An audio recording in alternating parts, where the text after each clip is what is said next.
Ô, Henriqueta, o que você achou que ficou ruim da última vez? Que ficou muito rápido a entrada? Você falou assim, pronto. Falou todo mundo pronto, e aí quando a gente voltou, você falou, e aí, tudo bem, fulano, entendeu? Então você meio que apresentou todo mundo duas vezes. Eu achei que Ah, ficou sem propósito, entendeu? entendi. Gente, Só socar o eu pau. esqueci de avisar. Vocês vão me julgar, mas eu não vi Last Dance, não. Eu também não vi ainda, Então não. tá bom. Então, Matheus, tamo junto, fica tranquilo, cara. Pra Então tá mim, tranquilo. NBA não deveria nem existir. Ai, meu Deus do céu, hein?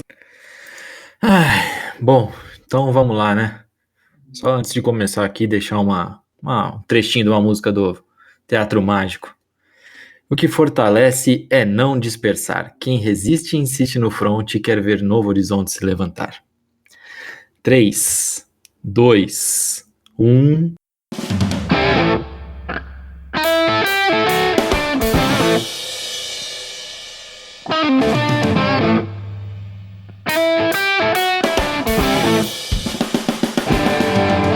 Fala, seus passador de pano, continua tudo quarentenado com vocês. Tá começando mais um episódio do ZoneCast, aquele podcast pra quem aceita as nossas bandeiras. Esportes, confraternização, cerveja e comida. Quem não aceita, tá no governo office. Podcast errado. Então, chega mais todo mundo, menos o Rafa, que tá cuidando do México inteiro. Bom dia, boa tarde, boa noite. Para você que está chegando agora, meu nome é Felipe Clemente e está começando mais um episódio desse já consagrado podcast, o ZoneCast. Ao meu lado, só o Rafa novamente não está aqui, então fala, Dudu, meu querido. Fala, meu querido. Antes de mais nada, nos siga nas nossas redes sociais, Facebook, Instagram e também no Twitter. No Twitter um pouquinho diferente, que é o TailgateZone_BR. Não se esqueça de acompanhar também o Tailgate no YouTube. Lá nós temos também esse podcast maravilhoso e também onde nós colocamos as nossas lives. Então dá uma passadinha lá para conferir. Fala, Henriqueta. Fala, chefinho. Estamos com a turma quase completa aqui, me faz feliz. Ouvir a voz do Dodô logo antes da minha me dá um ânimo, uma inspiração maior ainda. Meu Deus. Ai, meu Deus do céu. Fala, Fernandão. Fala, patrãozinho. Antes de mais nada, depois dessa citação ao Teatro Mágico, eu tenho que dizer amém. E é sempre um prazer estar com vocês. Prazer é nosso, Fernandão. Fala, Rafik. Oba, oba, meu povo, e oba, oba, doido, bem-vindo de volta do exílio! Olha que alegria. Ai, meu Deus do céu. Bem-vindo de volta do Iraque, né? Agora, Matheus, agora é sua vez, mas a sua saudação agora vai ser complicada. E aí, gente, o Doimo tava na Record, ele tava na geladeira aí, foi por isso que ele não tava aqui. Pronto, parabéns, você conseguiu. Bom, gente, hoje Giro News novamente, né? Tem muita notícia aí, tem um pouco de bateção de boca, do jeito que a gente gosta.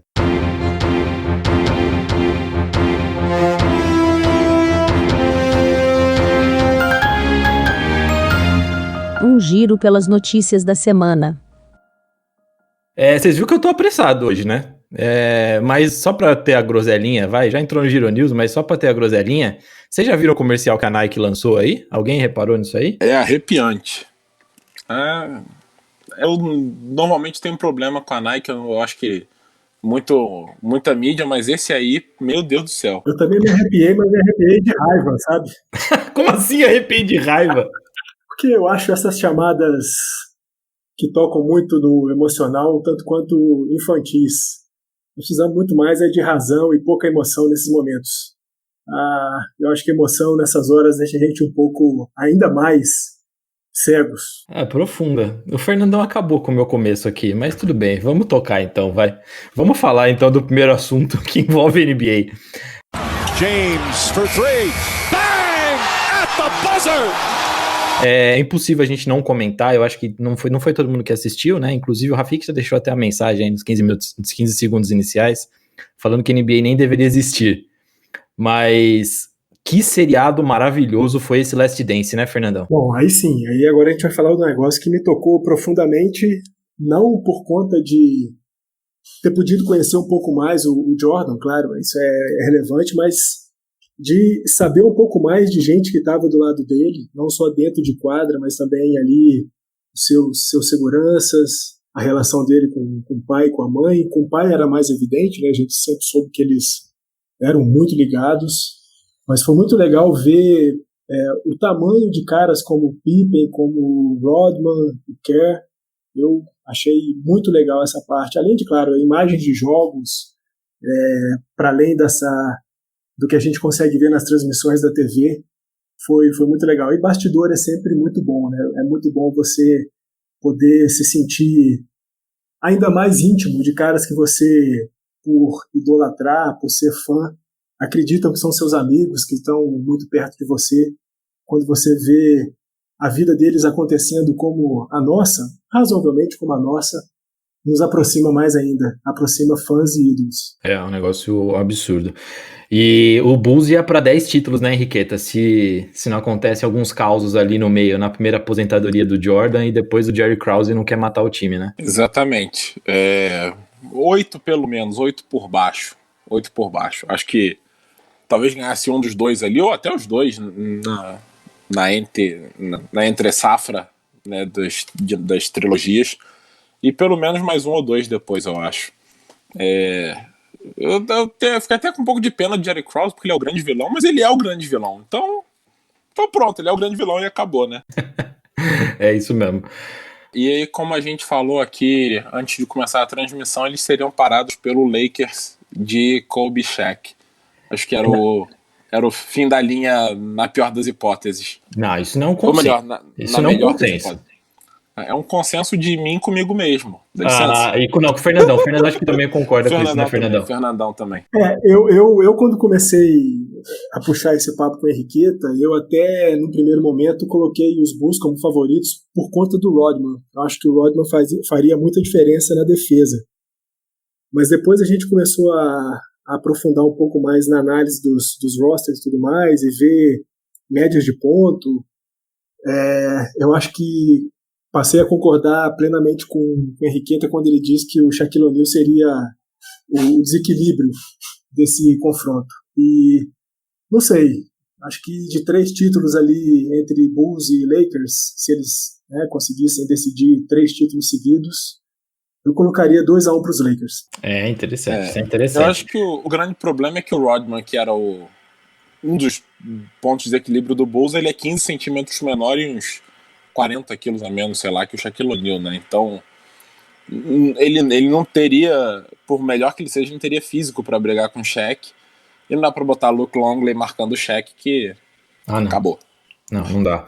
O Shaq é o pivô mais dominante que a NBA viu. Eu acho que não tem... Tem como discutir isso? Até tem, mas... Em curtos períodos tem, tipo, o Dwight Howard no auge dele, e por aí vai. Mas ao longo de uma carreira, o tanto a longevidade da dominância do Shaq eu acho muito difícil de ser batida. Mas beleza, eu queria até puxar isso porque isso vai ser assunto de uma live nossa sobre super times e o Bulls estará nesse rolê. O que eu queria falar de NBA mesmo tá com o Doimo e Dodô. A NBA vai voltar, não vai? Tudo indica que sim, né? A gente já discutiu sobre isso algumas vezes, principalmente porque o plano audacioso lá de colocar a NBA na Disney é o que mais fazia sentido, até mesmo porque pelo tamanho da Disney, pelo espaço físico, né, por tudo que eles podem oferecer para equipes. E o plano A, que é criar essa bolha para as equipes, ele ganha um pouco mais de força. Eles vão ter condições de manter todas as equipes lá, incluindo as equipes de transmissão da ESPN. Então isso foi um dos pontos relevantes para conseguir viabilizar tudo isso. Tem uma outra questão que preocupava todo mundo, que era como fazer com que todo mundo ficasse junto nessa bolha, todos ficassem unidos na Disney, sem que alguém ficasse doente, ninguém percebesse, e aí tivesse que interromper a temporada mais uma vez. Então, além de ter toda essa infraestrutura, de permitir que o maior parceiro de transmissão, que é a ESPN, também estivesse junto com as equipes, eles começaram a criar algumas formas de viabilizar tudo isso. O principal plano que eles têm, que a gente acompanha, que é relacionado aos testes. Então, como testar de forma massiva, como fazer com que esse custo não seja exorbitante e também inviabilize todo esse processo. E aí tem alguns impasses. O principal deles é que, para conseguir viabilizar os testes diários, existe a necessidade principal de fazer um tipo de teste que é chamado de teste em grupo.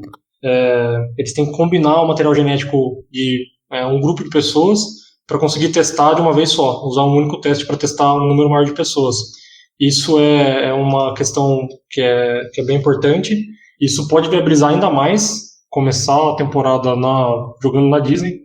Isso a gente já falou aqui no podcast sobre o tamanho de estudo, né? São 24 mil quartos, tem um complexo da ESPN lá dentro que é gigantesco, eles têm aproximadamente 4 quadras para conseguir seguir com os playoffs ou seguir com a dinâmica que foi adotada para os jogos. Então, tudo isso é muito vantajoso para que o início da temporada aconteça. Isso leva em consideração que eles querem isso. Eu já vi uma série de discussões com relação à quantidade de jogos. Isso também é importante para manter a saúde dos jogadores lá. Então, quanto menos pessoas, quanto menor for a quantidade de jogos, é melhor. Isso aí vai garantir que eles tenham estabilidade nesse retorno. E existe uma série de outras questões que precisam ser discutidas, né? Além disso, além de conseguir uma forma de testagem mais barata e mais abrangente, e de também ter a infraestrutura, tem questões relacionadas a, por exemplo, jogadores que são estrangeiros que resolveram fazer a quarentena nos países de origem.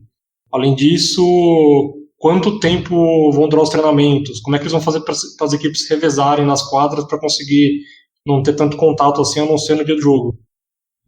Formato do playoff, como é que vai ser essa dinâmica dos formatos? Então tem uma série de questões que precisam ser resolvidas ainda.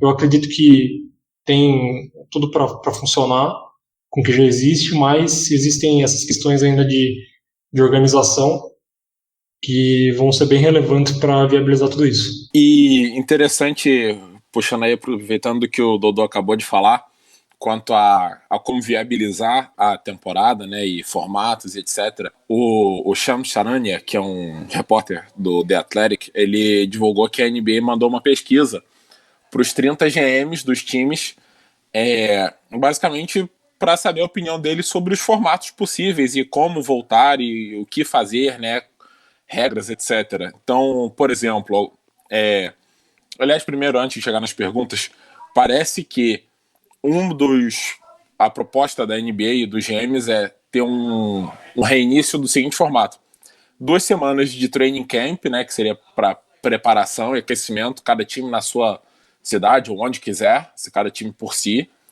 e aí 2 semanas na Disney, no caso, onde quer que seja, tudo indica que é a Disney, né, ou seja, 2 semanas na Disney de training camp de cada time, ainda separado, portanto em quarentena.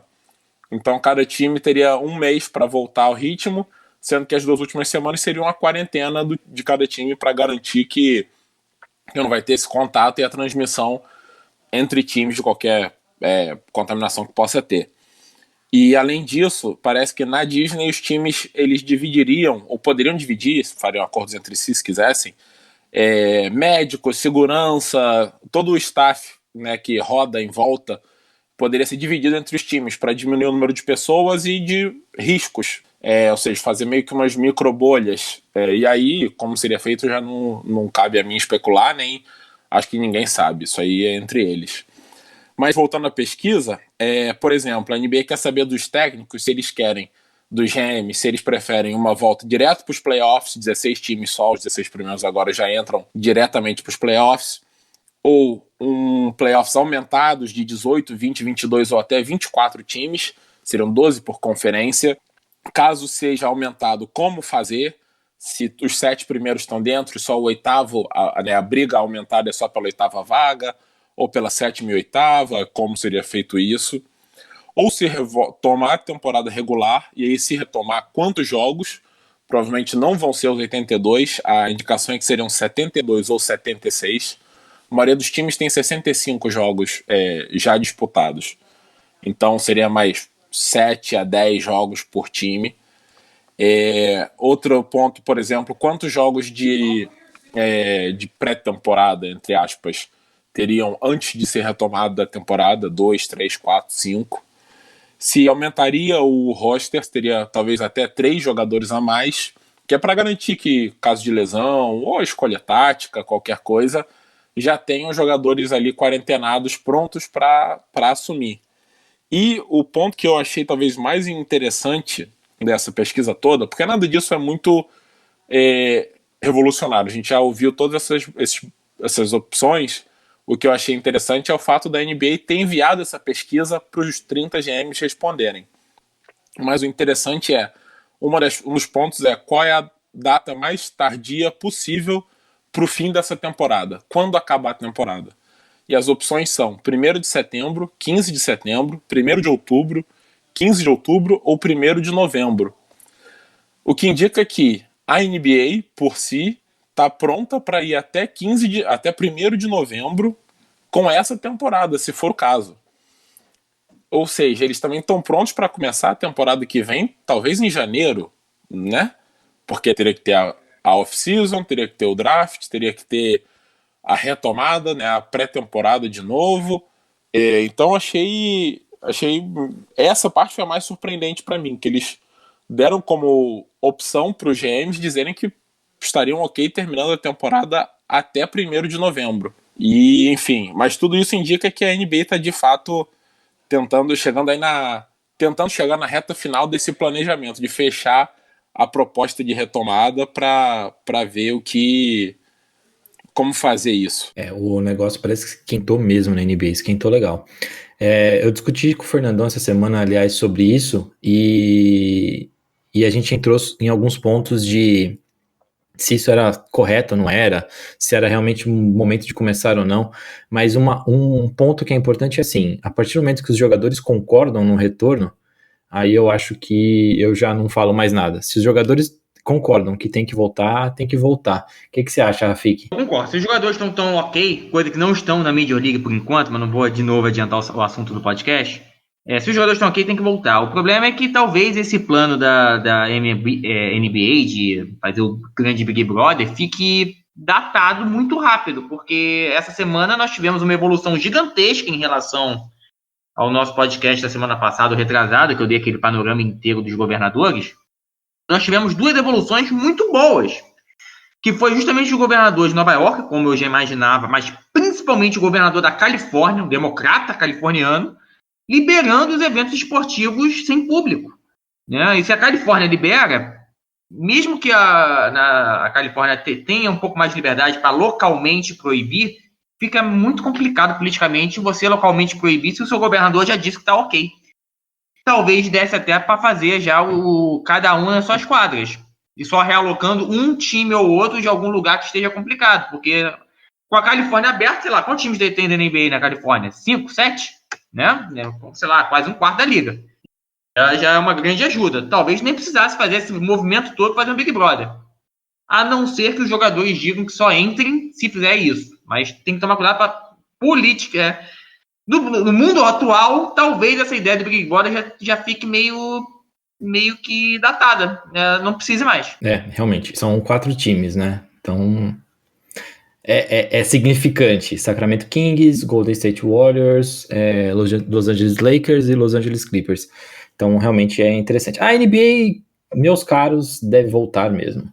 Antes da gente mudar de palco, patrãozinho, em cima dessa pesquisa, dessas propostas que foram colocadas na pesquisa, se a gente for pensar numa temporada encurtada aí para 72 jogos, a gente vai ter alguns times precisando fazer entre 5 e 7 jogos. No panorama atual da NBA, a gente tem uma situação já bastante bem encaminhada e definida na Conferência Leste, porque o Orlando, que é o 8º colocado, ele já tem 5 jogos e meio de vantagem para o Washington Wizards. Se a gente pensar numa temporada aí de mais 7 jogos, uma temporada regular de mais 7 jogos, praticamente a Conferência Leste está definida. Relativamente à Conferência Oeste, a gente teria aí uma competição um pouco maior, que vai ali do Memphis Grizzlies, que está na 8ª posição, passando pelo Portland na 9ª, New Orleans na 10ª, Sacramento na 11ª e o San Antonio Spurs na 12ª. Se a gente pensar que, os jogadores concordaram em se submeter a esse regime aí já proposto e debatido aqui no podcast. A minha opinião, cara, é que a gente tente no máximo, assim, né, se fosse eu decidindo isso, reduzir o máximo possível o número de jogos de temporada regular e pular diretamente para um playoff, fazendo um pré-playoff com algumas equipes ali da Conferência Oeste, já que as coisas por ali não estão ainda completamente decididas como já se encaminha pela Conferência Leste.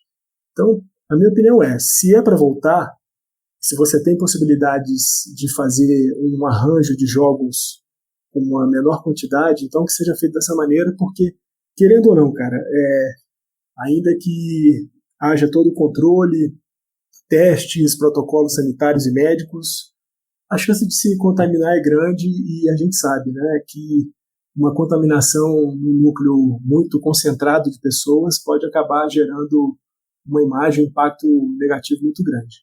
Não, isso tem mesmo, mas eu acho que não fariam nada, mas também é achismo, não vamos entrar nisso, mas eu acho que não fariam nada se não fosse seguro.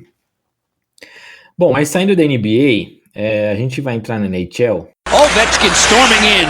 Alexander Ovechkin curl and drag to the backhand. He scores! Simply sensational! Eu não sei se eu bebi demais ou o negócio é realmente muito louco. E aí, seguindo nesse termo, usando frase de Boris Kazoy, o Matheus traz as últimas informações. Bom, a NHL ela pretende voltar com o campeonato, com a temporada atual, direto nos playoffs. Só que ao invés de fazer os playoffs com 16 equipes, que geralmente que é o que acontece, né? 3 de cada divisão e os 2 melhores do que seria o wildcard de cada conferência, seriam 24 equipes. No caso, 12 de cada. Aí, as quatro primeiras equipes de cada conferência não disputariam a primeira rodada. Seria como se fosse uma bye week, igual a gente vê na NFL. E depois dessa primeira rodada feita, entre as equipes do 5º ao 12 de cada conferência, seria dada a continuidade dos playoffs, não em jogos de 7, no melhor de 7, mas numa melhor de 5 jogos. E eles estudam também, eu vi que tinha, o Batman tinha falado, acho que de 8 a 9 sedes, mas tinha gente falando que na verdade eles tinham mapeado só 2 sedes. Uma pro leste e uma pro oeste, o que faz bem mais sentido do que 8 ou 9, porque você não tem 8 ou 9 cidades perto para poder fazer um campeonato dessa altura, e também se você tiver que ficar viajando, perde todo o sentido de você tentar fazer um negócio seguro. E claramente sem público nas partidas. E a princípio tudo isso já foi aprovado pela Associação de Jogadores. Outra coisa relacionada à logística é que eles pretendiam ter 2 ou 4 cidades fixas e esses jogos aconteceriam nessas cidades, então isso limitaria também a necessidade de viagem. É um tanto quanto diferente a forma como eles estão imaginando fazer isso. Eu, na minha visão, talvez funcione. Tem uma certa inteligência em pensar em construir dessa forma o playoff, principalmente manter fixas as cidades para fazer a disputa. Então, o que não ficou muito claro nisso também foi como eles vão fazer com a questão de testagem, como é que eles vão fazer o controle da saúde dos jogadores, da staff, enfim. Isso ainda não ficou muito bem definido e eles têm um deadline para lançar todas essas informações e, inclusive, para também formalizar isso. Essa notícia saiu, acho que no dia 22, que foi na sexta-feira, que esse plano tinha sido aprovado, mas eu não cheguei a ver quais foram, né, os detalhes relacionados a manter a saúde de todo mundo. Antes de passar a fala para o Henriqueta, só um negócio que eu achei bem interessante, que marca nisso da Stanley Cup é como comentaram de cidades como o Matheus comentou de cidades próximas e tal, Edmonton, Toronto e Vancouver, elas meio que competiram aí, estão competindo para sediar esses jogos, mas por restrições do Canadá mesmo, pode ser que isso não aconteça, e aí o que seria bizarro, né, desde 2000, seria a primeira vez desde 2015 e 2016 que não acontecem playoffs no Canadá. É um negócio bizarro. É verdade, muito bem lembrado isso aí. Na verdade, a proposta da NHL ela é bem criativa. É difícil você entender, mas ela é bem criativa. Eu acho bem interessante, na verdade. E o que eu achei interessante também é que a proposta já foi aprovada, essa dos 24 times, pela Associação de Jogadores, né, a NHLPA, e com 2 votos não só, foram 27-2. Um foi o Tampa Bay Lightning, que votou não, o outro eu não consegui descobrir quem foi. Mas é interessante o Tampa ter votado não, porque ele é o primeiro colocado da liga. Então, quanto menos times nos playoffs, menor é o caminho dele, menor é a chance de uma zebra. E eles deixaram isso bem claro, na verdade é essa a razão pela qual eles votaram contra. Mas assim, apesar de ser uma loucura, eu achei bem interessante essa proposta de 12 times, e se você parar para pensar, se o 12º time for campeão, a culpa é de quem deixou eles ganharem, é de quem perdeu para eles, porque não existe, sabe, lógico, o time pode ficar quente, aquecer e ir fazer essa campanha brilhante, milagrosa, mas sabe, o número 5 deveria ganhar do número 12 em qualquer momento, e se o 12 ganhar do 5 vai enfrentar o 1 tem obrigação de ganhar do 12, se Tampa perder, só tem a culpar a si mesmo. Eu acho que eles colocaram esses 12 para a conta ficar certa, para deixar a conta mais bonitinha, tipo, para deixar mais redondo. Porque eu tava vendo a temporada aqui, o 12º, eu acho, tem 71 pontos, enquanto o primeiro tem 90. Assim, são mais de 10 pontos na verdade, são 10 pontos pro wildcard. Mas eu acho que eles só fizeram para deixar a conta, porque se colocasse a menos, ia ter que diminuir uma vaga de bye week, ia ser, para não bagunçar, eles fizeram isso. Eu tô vendo aqui no mapa e eu sei que em termo populacional, a população do Canadá ela é muito concentrada ali na região de Ottawa, Toronto, Montreal, até o Quebec. Aí, realmente, faz algum sentido levar para Alberta, porque a Alberta tem 2 cidades com times que é longe e tem 2 cidades com times da NHL, que é Edmonton e Calgary.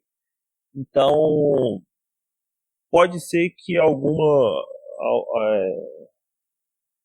que a Alberta seja o local melhor, o local escolhido se fosse no Canadá, mas cena do próximo capítulo. E lembrando que Alberta seria o plano principal, né? Seria o local onde o primeiro plano teria tentado se aprovar para que ocorressem as disputas. Então, enquanto isso não se define, acho que eu ainda acho que, repito, né? Eu acho que foi inteligente a forma como eles colocaram, como eles criaram as novas rotinas, mas enquanto não se define onde vai acontecer, acho que muito da dinâmica pode mudar e ainda pode haver reclamação dos jogadores, então tem bastante coisa para acontecer ainda. Só tem uma coisa também que é um adendo que vale a pena, ao contrário da NBA, que os jogadores parecem muito estar de acordo com um retorno, na NHL tem muito jogador que não está de acordo com essa volta.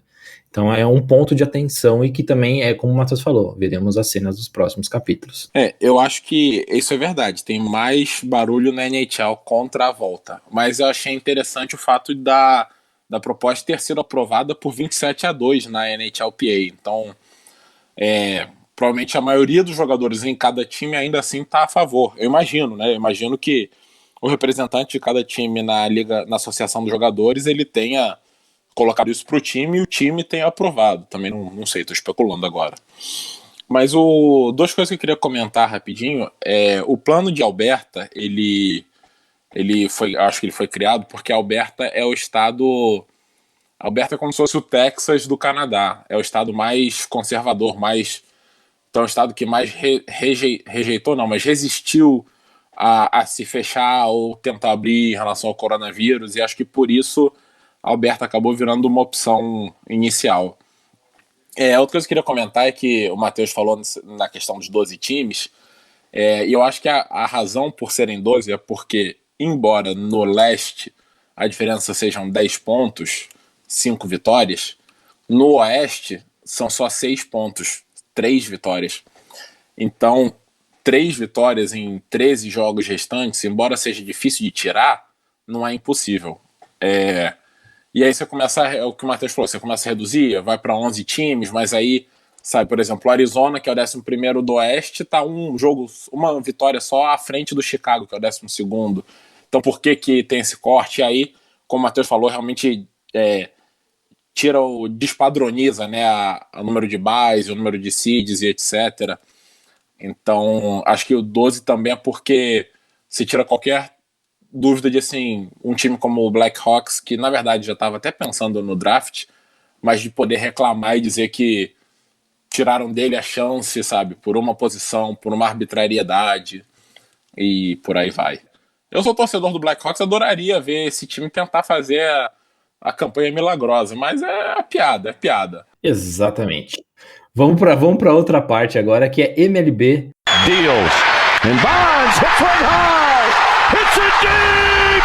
It is out of here. Então tivemos uma treta na TL, né, Rafiki? Então, realmente, para quem não sabe, a Major League já está com um problema trabalhista da negociação entre os jogadores e a liga. Não é de hoje e não é culpa da Covid. É um problema que já se arrasta, acho que desde 2017, que foi o ano que quebrou o free. Foi logo o primeiro ano do novo contrato coletivo, que termina em 1º de dezembro de 2021. E já estava, o clima entre a Major League e a Associação de Jogadores da Major League já não estava boa, já tem uns 2-3 anos. Aí veio a pandemia, veio toda essa confusão, e aí a Major League falou, peraí, a gente vai ter que renegociar os contratos dos jogadores, porque se a gente não consegue jogar 162 jogos, eu não tenho como pagar para vocês o salário inteiro. Já foi uma negociação complicada, porque qual o problema? Em qualquer negociação, e não só no esporte, a principal coisa que precisa ter na mesa é a confiança da boa-fé de todas as partes. Se você não acredita que a sua parte contrária na negociação está sentando e negociando de boa-fé, tudo fica mais complicado. Absolutamente tudo. E é isso que a Major League está acabando, e cada vez mais essa confiança está sendo minada. Agora, essa semana, eu acho que talvez tenha um caso que explodiu de vez. Desculpa, eu acabei me enrolando e não contei o caso todo. Bom, lá em março, no início da Covid, quando a Major League falou, olha, não posso pagar o salário completo, a Associação de Jogadores foi e pediu os relatórios financeiros da Major League para que pudesse negociar com base em dados. Mas mesmo assim, esses relatórios, fechou-se já um acordo, lá em março ainda, de que os jogadores receberão os salários proporcional à quantidade de jogos jogados. Então, a temporada normal da Major League é 162 jogos. Se a temporada tiver 81 jogos, os jogadores vão ganhar metade do salário. Se a temporada tiver 16 jogos, vai ganhar 1/10 do salário. Por aí vai. Proporcional à quantidade de jogos jogados. Todo mundo aceitou, tranquilo, todo mundo achou justo, os jogadores estavam a favor também, nenhum problema. Só que agora, justamente, a Major League começou a se mover para voltar. Como eu já adiantei na parte da NBA, mesmo governadores democratas que inicialmente imaginavam-se que iam fazer jogo duro, já liberaram a volta. Nova York, ninguém imaginava que Nova York ia fazer jogo duro. A polícia de Nova York é uma coisa que não deixa não deixa o Big Brother Brasília muito para trás, não. É bem igual. Mas na Califórnia... Big Brother, governo Brasil. Você falou errado, Rafiki. Pode ser. BGB. Mas eu tô falando... Eu falei Big Brother, mas não quero falar desse governo ou do governo passado, da política brasileira como um todo. A política nova-iorquina é muito é tão louca que esse governador atual, o Andrew Cuomo, apoiou que 7 deputados saíssem do Partido Democrata, que é o partido dele, para ir para a oposição, para fazer com que a oposição dominasse o Senado. Ou seja, o governador jogando contra o próprio partido. Só para vocês terem uma ideia de como é a política de Nova York. Mas, voltando à Major League, os governadores da briga, então tudo parecia que estava caminhando para a volta da Major League. Basicamente, hoje você só tem problemas em Seattle e em Detroit. Os outros 28 times da Major League, e Toronto, porque é no Canadá. Os outros 27 times da Major League não teriam grandes problemas em voltar nesse momento, ao que tudo indica. Mas teriam que voltar sem público. Afinal de contas, todas essas autorizações são sem público. E aí a Major League falou, peraí, sem público não estava no acordo. A gente então vamos fazer o seguinte, vamos fazer aqui um salary cap na Major League. E aí falaram a palavra proibida, salary cap. Para quem não sabe, salary cap é basicamente o teto de salário que faz com que a soma dos contratos dos jogadores seja proporcional a uma porcentagem de ganho da liga. Tá? É o que acontece hoje na NFL, na NBA e na NHL. Só a Major League não tem o salary cap. Mas é uma palavra proibida na Major League. A greve de 94 da Major League, ela já ocorreu porque os donos queriam colocar um salary cap. Os jogadores falaram, não, chega, salary cap não. E aí, teve outros, mas o principal motivo da greve de 94 foi o salary cap. E aí eles falaram, tem que ter um salary cap porque a gente vai diminuir muitas revendas, E nessa brincadeira, nessa confusão de negociação toda, que, como eu falei, já não há confiança de todas as partes, e nessa brincadeira, alguém, ao que tudo indica, alguém da Major League, e referendado pela Major League Baseball, vazou de propósito um e-mail para o Joel Sherman, que é um repórter muito conhecido do New York Post, dizendo o seguinte, nesse e-mail dizia lá no finalzinho assim, que era um e-mail ainda da negociação da renegociação de março, aquela renegociação que o pessoal acordou que os salários vão ser proporcionais. E nesse e-mail, no final, diz o seguinte, olha, esse acordo é apenas para a redução de jogos. Se os jogos voltarem sem público, nós teremos que combinar um novo acordo. Mas sabe aquele contrato de 5 páginas que tem um negócio lá em letras miúdas no final? Exatamente, essa frase, apesar de estar no e-mail, era exatamente isso. Era aquela letra miúda na última frase de um e-mail gigantesco. A Major League vazou de propósito para tentar fazer uma de boa moça e dizer o seguinte, quando os jogadores assinaram aquele acordo de março, eles já estavam sabendo que se não tivesse o acordo se não tivesse público nos estádios, eles não teriam que assinar outro acordo. A confiança, que já era muito baixa, explodiu de vez em relação à Major League, à Associação de Jogadores. Porque eles sabiam que esse e-mail é gigantesco, mas eles só vazaram a parte que é boa para a Major League. A parte que é ruim, que é justamente a recusa da Major League em entregar os relatórios financeiros que eles pediram lá em março, eles não vazaram. E aí a situação está muito ruim. O clima de negociação está muito ruim. Hoje, ao que tudo indica, a Major League pode não voltar, mas não é por causa da Covid, não é por causa da situação dos Estados Unidos. Isso já está resolvido. O problema é trabalhista. Pelos discursos de alguns jogadores, eles já estão querendo adiantar a provável greve de 2021, ao final do atual acordo, para agora. Porque o pessoal vários jogadores importantes, eu nem vou falar do Trevor Bauer, que o Trevor Bauer é, mal comparando, é o Colin Kaepernick da Major League Baseball, mas você tem o Glasnow do Tampa Bay, que já falou isso, vários jogadores já falaram isso, que se for para jogar no estilo salary cap, eles não jogam, eles preferem não correr o risco de pegar Covid, eles preferem ficar em casa e não receber nada. Então, assim, o clima entre os jogadores está esse, assim, se não for nos nossos termos, nós não voltamos.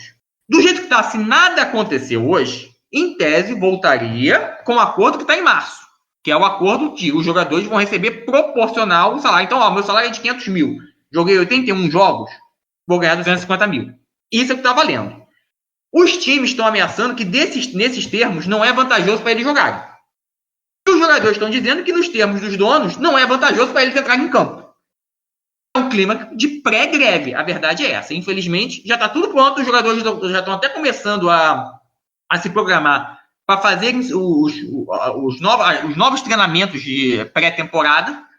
Alguns times vão fazer em suas próprias cidades. Os 2 times de Nova York já falaram que vão fazer em suas instalações na Flórida, porque acham que a Flórida é mais segura que Nova York nesse momento. Isso já mostra talvez o quão rápido está sendo essa volta. Se os próprios times estão indo para a Flórida porque acham que suas próprias cidades não são seguras, o Yankees então vai acabar jogando, já que o jogo é sem público, vai jogar em Tampa? Já que é um estádio que tem iluminação artificial, um estádio que tem... Sinceramente, o estádio do Yankees de pré-temporada em Tampa não fica nada a dever a muitos estádios de Campeonato Brasileiro de Série A, inclusive. Longe da Copa, tô falando de time mesmo. Se os próprios times de Nova York já estão com medo de ficar em Nova York, será que essa volta não está sendo cedo demais e os jogadores têm razão? Mas o clima não tá bom, não há confiança dos jogadores em relação ao que a Major League fala, e os donos estão jogando pitanga e os times e os jogadores acham que eles estão jogando pitanga e estão mentindo. Porque quando eles pedem a prova financeira, eles não dão prova. Por que eles não dão prova? Porque eles sabem que os negócios são muito mais intrincados e envolvem outras pessoas jurídicas que não são as pessoas jurídicas do time em si. A gente percebe aí pela fala do Rafik o quanto que questões trabalhistas e políticas estão envolvidas nesse mundo do esporte, né? E aproveitando essa imbricação política e esportiva, eu queria fazer um comentário sobre toda essa briga de MLB com jogadores, usando um pouco da ideia do conteúdo de uma reunião que foi muito divulgada na última sexta-feira aqui no Brasil, e aproveitar essa minha fala para fazer uma espécie de ironia e sarcasmo, não só com a MLB, mas também com a situação política do nosso país, do Brasil. E pensando que, bom, a MLB está fazendo de tudo para poder se aproximar e agradar os torcedores, né? E eu acho que com esse vazamento das informações da reunião e do e-mail que havia sido transado aí entre o Sindicato de Jogadores e a própria MLB, a MLB está buscando parceiros fora do mundo, digamos, executivo, e está jogando para cima da torcida também essa necessidade da volta, essa vontade da volta. E aí eu fiquei pensando, né, por que a MLB não arma os seus torcedores, né? Não dá para cada um uma bola, um taco, e faz com que os torcedores invadam treinamentos de times e ameacem jogadores. Afinal de contas, se esses jogadores não querem jogar, tem muita gente que quer ver jogo. Então, eu acho importante que a gente tenha a possibilidade de, já que os acordos não devem ser cumpridos, eles não devem ser cumpridos em cima de uma força, uso de força e de violência. E aí esse negócio do salary cap, eu fico pensando, por que pagar salário para jogador mediano? O jogador mediano não tem que receber salário. O que a MLB tinha que fazer é o quê? Paga lá umas 3 parcelas de $600 para esses jogadores medianos, e aí faz com que os donos de franquia possam economizar dinheiro, porque afinal de contas você tem que proteger o dono da franquia. Você vai dar dinheiro para time pequeno? Você vai dar dinheiro para jogador mediano? Não, você tem que dar dinheiro para quem pode te dar dinheiro de volta. E quem é que pode te dar dinheiro de volta? É o dono da franquia. Não faz sentido você dar dinheiro para jogador mediano e nem ficar favorecendo o jogador. O grande lance é dar dinheiro para quem pode te devolver esse dinheiro. E aí, nessa esteira de dar dinheiro para as grandes franquias, já acaba logo com essa merda de minor league. Por que você vai ficar dando dinheiro para time de minor league? Não, acaba logo com essa merda. Acaba com esses timezinhos aí de Triple A, Double A, Single A, Liga Internacional, Fall, sei lá, esse monte de merda. Pô, e vamos botar logo o negócio para frente. Dar dinheiro para quem tem que te dar. E no final de tudo, eu acho que tem que fazer o seguinte: depois que acabar a pandemia, tem que mandar todo mundo para a cadeia.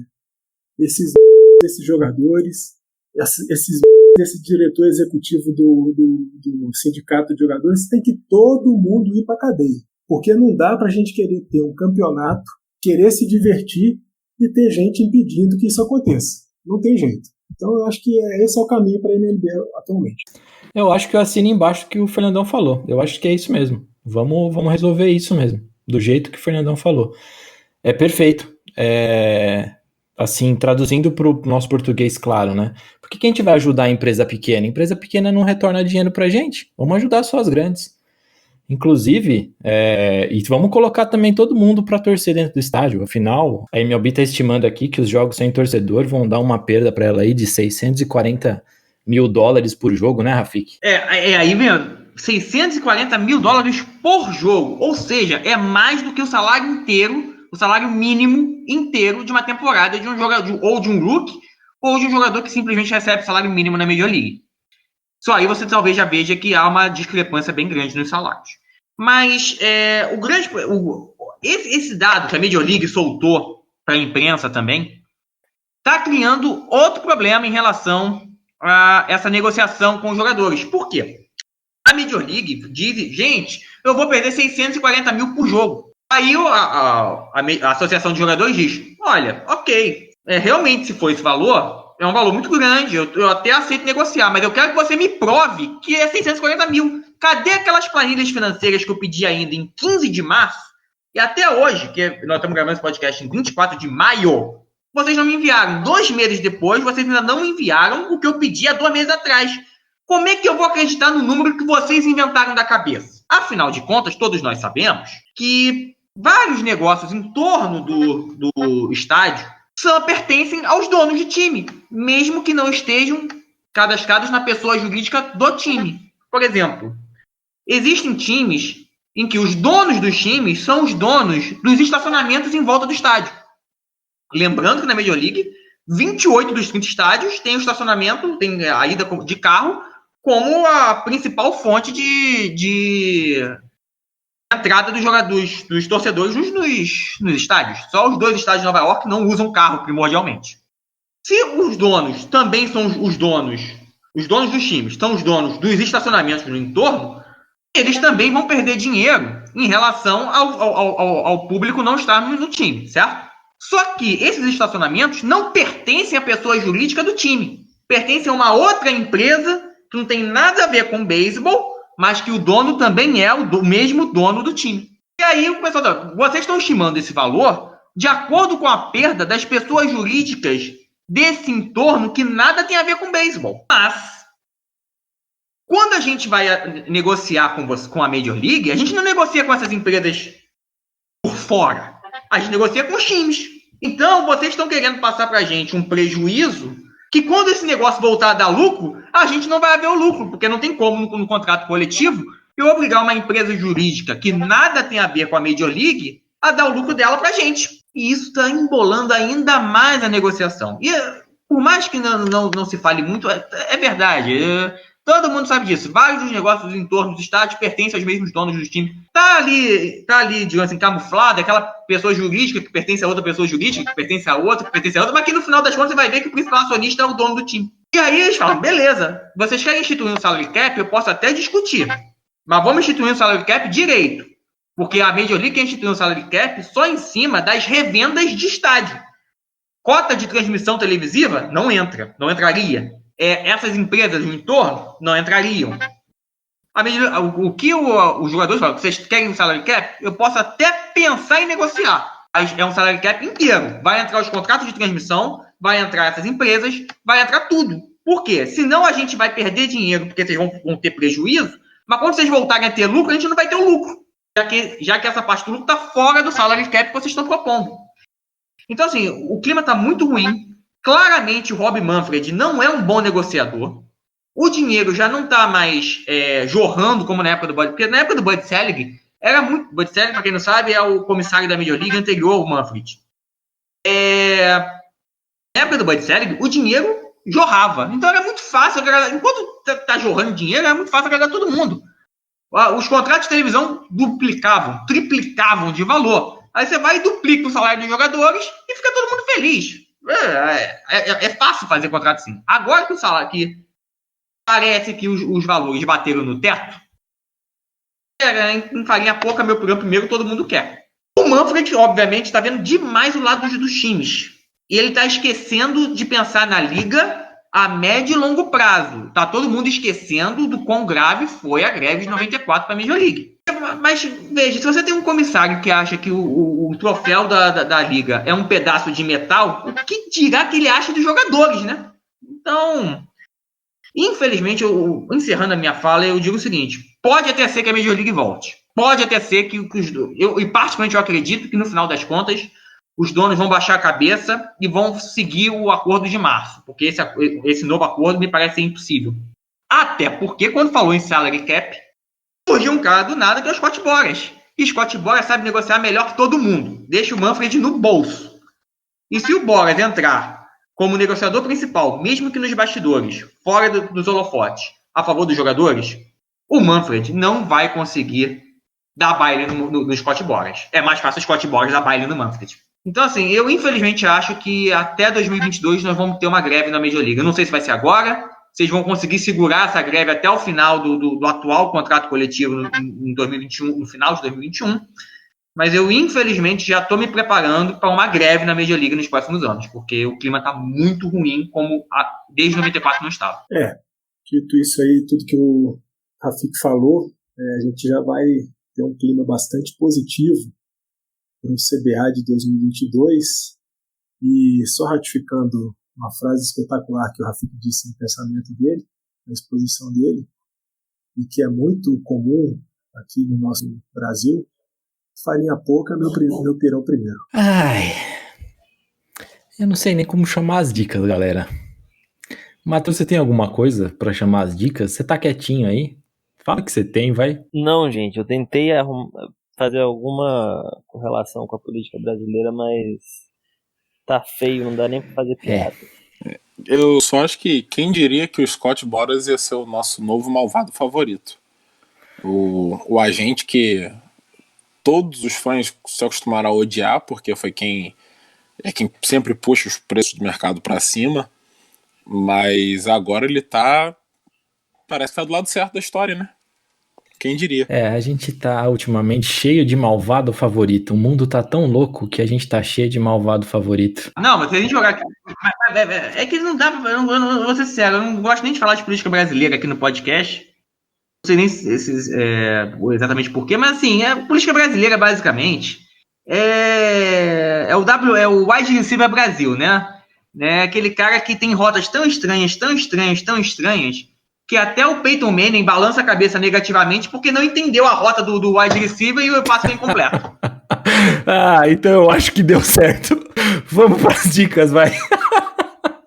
E dando dicas, lá vem eles, Felipe Stipes. Nossa, merecia palmas pro profissional, viu, Rafik?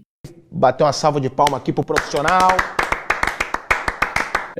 Então, Fernandão, comece pelas suas dicas aí, vai. Eu vou começar com uma dica e vou seguir mais ou menos no caminho político, sugerindo aí a leitura de um livro, para mim é um dos mais bonitos da nossa literatura, A Rosa do Povo, do Carlos Drummond de Andrade. É tido como o maior livro de poesia do Brasil e entre um dos 3 maiores da língua portuguesa. São 55 poemas, escritos todos eles ali no período da Segunda Guerra Mundial e da Era Vargas, o livro que foi publicado em 1945, que tem muita coisa que ficou famosa do Drummond, e eu sou um fã do Drummond não só porque a gente é conterrâneo, mas porque eu acho a escrita dele sensacional. Então, na Rosa do Povo a gente tem a Procura da Poesia, tem A Flor e a Náusea, tem o Mito, Assalto, tem muita coisa bonita, e acho que não é um livro leve, mas é um livro que vale a pena ler. Então tá, Dodô, sua dica. Eu vou de livro de novo. É um livro que eu gosto bastante, faz muito tempo que eu não leio. É um livro chamado Tambores da Chuva.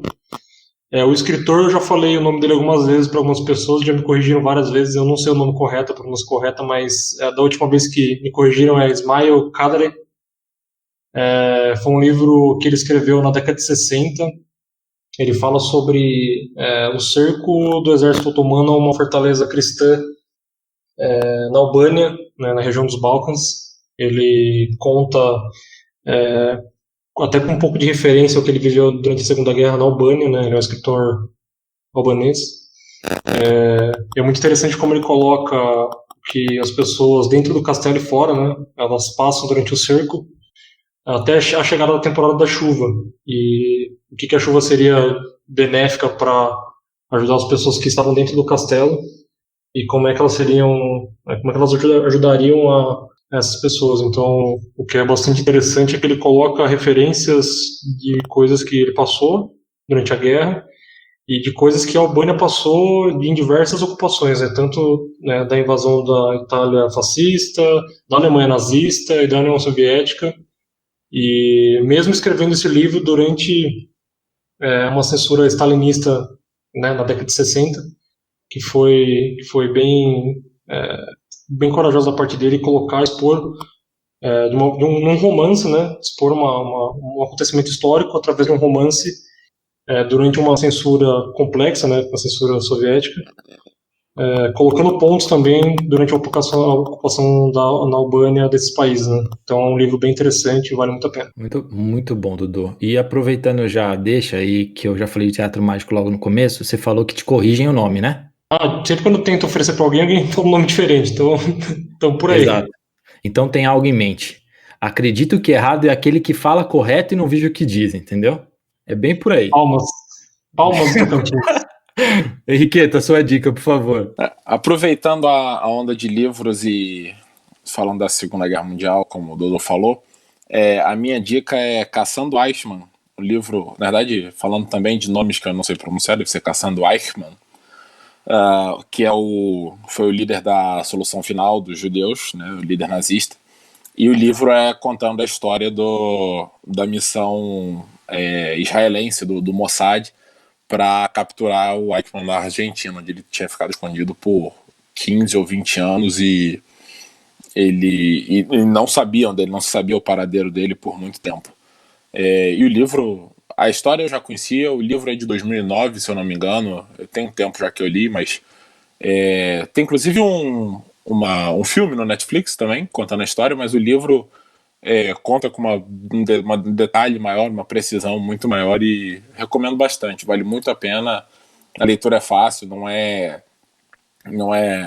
pesada, não é carregada, não achei aqui o número de páginas, que é sempre muito importante nos livros que a gente recomenda aqui, né, mas vou chutar que devem ser 200 e alguma coisa, mas recomendo bastante, vale a pena. Boa dica também, Henriqueta. Você tá entrando nos livros agora, gostei. Matheus, a sua dica. Gente, eu vou me passar como inculto, já que eu não tô indicando nenhum livro, mas eu juro que é meio culto também. Embora seja uma espécie, não é um stand-up, é um programa chamado Patriot Act, do Hassan Minhaj, que tem na Netflix. Ele trata de vários problemas do mundo e começou, acho que ano passado, e ia voltar justamente quando começou a ter a quarentena por causa da pandemia, e ele acabou voltando na semana passada, agora sem o estúdio, o palco todo estilizado que ele tem, mas ele voltou na semana passada e é muito bom para a gente assim descobrir alguns problemas que tem. Ele foca muito em problemas dos Estados Unidos e como é que a gente discute ligas americanas, eu acho válido. Então a gente descobre os problemas que tem na política mundial e tudo mais, e enfim, com um bom humor e com algumas piadas assim bem inteligentes e bem boas. Não é um stand-up comedy normal que você vê, mas é um negócio diferenciado. É diferenciado e é bem bom mesmo, viu? É muito bom. Para tudo aí. Mas é muito grande João Kleber. Eita, João Kleber. É muito bom. Fala aí, Queta, fala aí. Eterno João Kleber. Não, só para complementar o Caçando Eichmann, é o livro Eichmann em Jerusalém, da Hannah Arendt, não vou conseguir falar o nome mais uma vez, corretamente, mas que contando aí o julgamento do Eichmann. Então, depois que você lê Caçando Eichmann, você lê Eichmann em Jerusalém. Não são uma continuação, mas funcionam como uma perfeita continuação de um para o outro. Ótimo. E só queria dizer aqui que essa é a minha primeira dica de livro no podcast. Dodô e Fernandão têm me inspirado, esses homens superiores. Bom, Rafik, sobrou para nós o tentar aliviar a galera. Patrão, só pra dizer que a gente indica livros que ninguém vai ler, só isso. Não, eu discordo disso, Eu concordo plenamente, cara. 300 páginas é uma bíblia de...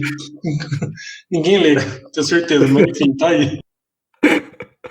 Rafik, sobrou para nós o alívio do negócio. É claro, e eu evito de dar livros porque toda semana a gente indicar livros de 500, 600 páginas de leitura densa, não há quem acompanhe, porque é impossível. E hoje já foram 3, não dá. Então eu só indiquei um livro porque se encaixava muito bem no momento daquele podcast e tudo mais. Mas nós vamos de música, inclusive eu hoje, nas minhas dicas, eu quero estrear uma série dentro das minhas dicas. Inspirado no Fantasy for Dummies, que nós estreamos aqui no Tailgate essa semana, não vou lembrar o dia exato. Eu vou criar aqui nas minhas dicas, a partir de hoje, o Samba Enredo for Dummies. E vou dar várias dicas para quem quer aprender, quem quer conhecer sambas enredos e principalmente os melhores sambas enredos da história, quem quer aos poucos adentrar esse mundo dos sambas enredos. E para começar essa série, eu não posso recomendar outra coisa que não um DVD do Dudu Nobre chamado Os Mais Lindos Sambas Enredos de Todos os Tempos. Apesar do nome, é uma lista muito completa, mas claro que sempre vai haver alguma discussão. Eu mesmo tiraria uns 3 ou 4 da lista e colocaria uns outros 3 ou 4. Mas é um DVD muito completo, deve ter uns 20 sambas, que tem vários sambas fantásticos. Muitos deles históricos. E o DVD foi muito bem produzido, muito bem gravado.